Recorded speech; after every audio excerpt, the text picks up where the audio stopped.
Makalipas ang ilang taong pagpapagaling sa Amerika, ang Queen of All Media na si Kris Aquino pauwi na sa Pilipinas.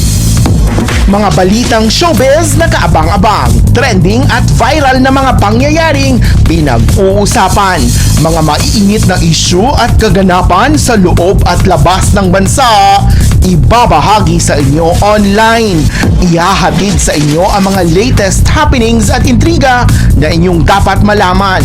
Tutok na dito sa tambayan ng mga chika, balita at mga bulong-bulungan.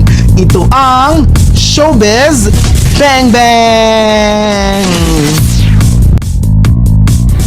Pauwi na nga sa Pilipinas ang actress, host at nag-iisang Queen of All Media na si Kris Aquino.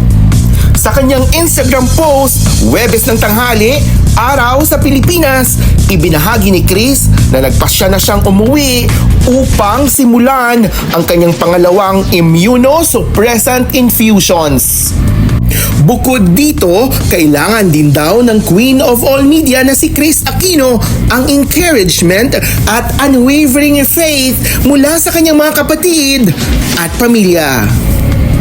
Ayon sa Instagram post ni Kris Aquino, mayroon siyang 6 na confirmed autoimmune conditions.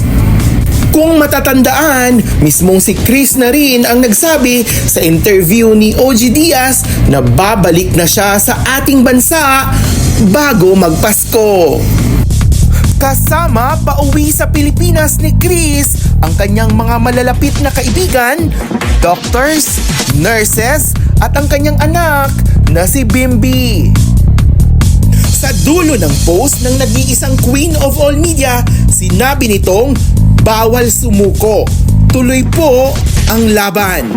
Huwag kalimutang i-subscribe ang aking channel, Showbiz Bang Bang. Pindutin ang notification bell to stay up to date with my content. I-like, share, at mag-comment down below. Ito ang Showbiz Bang Bang. Ito ang Showbiz Bang Bang.